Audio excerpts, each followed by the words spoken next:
Mother nature ने औरत और मर्द में फर्क किया है, तो हम कौन होते हैं बहस करने वाले?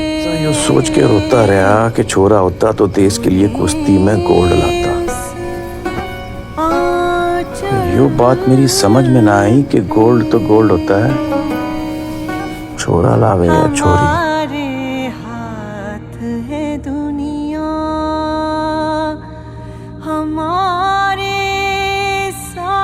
काम औरत के बस का हो ये जरूरी तो नहीं है।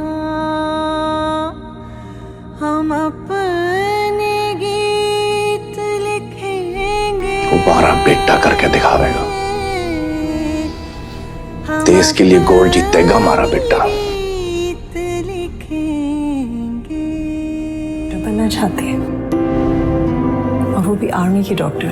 चल पड़ी तो कैप्टन की यूनिफॉर्म पहनकर फौज में जाना चाहते हैं। हम यूनिफॉर्म पहने डॉक्टर हैं। जो भी चैलेंजेस आपके सामने हैं उनको हेड ऑन फेस करें, क्योंकि आपकी जिंदगी में कोई चैलेंज ऐसा नहीं जो पहले किसी और को पेश ना आया।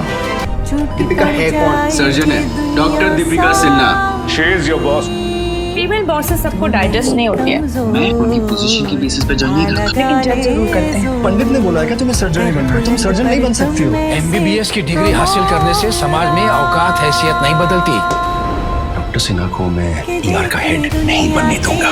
कुछ मर्द इकट्ठा होकर पूरी दुनिया की औरतों पे अपना जजमेंट पास कर रहे हैं। जब एक लड़का कहता है कि मुझे आगे पढ़ना है तो उससे क्या सुनने को मिलता है कि हाँ ठीक है, तुम जाओ अपनी पढ़ाई पे फोकस करो, अपना करियर बनाओ, बिजनेस सेट करो।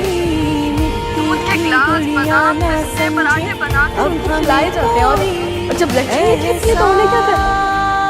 उन्हें क्या कहते हैं कि पहले गोल रोटियां तो बनाना सीखो, फिर जाके इंजीनियरिंग के ख्वाब देखना। पढ़ी लिखी होगी तो फिर सवाल उठाएगी, और ये बात हमारे माशरे को बता है। तलाक का रेशियो बहुत बढ़ गया है कि ये लड़कियों में बर्दाश्त खत्म हो चुकी है। सही तो कहते हैं,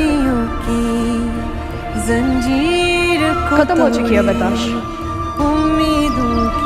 अपनी तालीम की कुर्बानी देने की बर्दाश्त खत्म हो चुकी है।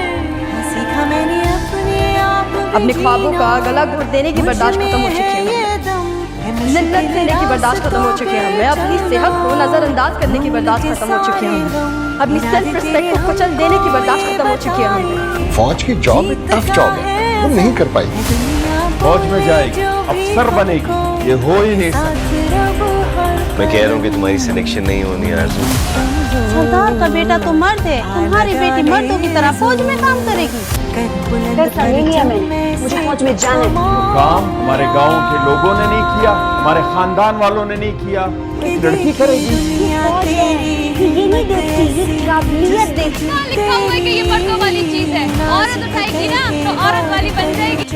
तोड़ दे उंगली, रस्में सारी तोड़ के आए, अब सुने मन की।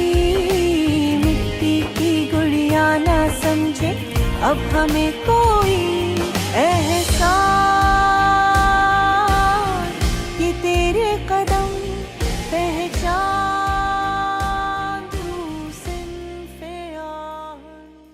उससे बादल पे। और एक बात याद रखिएगा, एक औरत को तालीम देंगे तो उसके पास नस्लें बदलने की ताकत है। वो कौम कभी जाहिल नहीं रहेगी जिसकी औरतें पढ़ी लिखी हों। हमारे हाथ है दुनिया, हमारे साथ है दुनिया, हम अपने गीत लिखेंगे। बेटी पढ़ाओ का नारा देने की नौबत एक सोसाइटी में क्यों आई है? ये सवाल अपने आप से नहीं पूछेंगे आप? हमारे पेरेंट्स कर्जा उठाते तो बेटों की पढ़ाई के लिए, और बेटियों की विदाई के लिए। इस सोसाइटी में आज्ञाकारी सबसे बड़ा टाइटल है जो एक औरत को मिलता है, बहू हो या बेटी, क्योंकि उसे सिर्फ और सिर्फ एक आदमी का कहना मानना होता है। एक लड़की अपनी जिंदगी में क्या करना चाहती है, कैसे जीना चाहती है, उसके लिए उसे किसी आदमी की परमिशन लेने की जरूरत नहीं होनी चाहिए। उस दिन जेंडर इक्वालिटी होगी। मेरी पहचान मैं हूँ, मैं अनोखी हूँ। फलाने की बेटी ढिमकाने की पत्नी होने से पहले मैं अनोखी हूँ। तुम लड़की हो, इतनी जोर से मत हंसो। बाहर जा रही हो, थोड़ा तो मेकअप करो। रोज इतनी फोटोज पोस्ट मत करो। इतनी लड़कों की दोस्त मत बनो। जब तुम सपने देखोगी तो बहुत सवाल उठेंगे। कोई तुम्हारे लिए गाड़ी का दरवाजा खोलेगा तो कोई अपने दिल का दरवाजा बंद भी करेगा। पर सुनो, कोई तुम्हें चाहे कुछ भी करे, तुम अपनी सुनो। कभी लगे कि दुनिया के लगाए सारे इल्जाम और पाबंदियां सही हैं, फिर भी तुम अपने सपनों को चुनना। तुम अबला नहीं, रानी नहीं, अप्सरा। अपने खुद के असूल बनाओ। दुनिया वाले तो तुम पर हमेशा उंगली उठाएंगे, हर मोड़ पर 100 सवाल साथ लेकर आएंगे, पर तुम अपनी उम्मीद के पुल को डगमगाने मत देना। हाँ, और एक और बात, प्यार को कभी अपनी कमजोरी मत समझना। वही तुम्हारी सबसे बड़ी ताकत है। दिल खोल कर प्यार देना, पर खुद के लिए बचा कर रखना। सवाल करने से मत हिचकिचाना, अपना सच बोलने से कभी मत डर जाना। दिल खोल कर जीना, मन भर के हंसना, और सबसे पहले खुद की सुनो। तुम अबला नहीं, रानी नहीं, अप्सरा।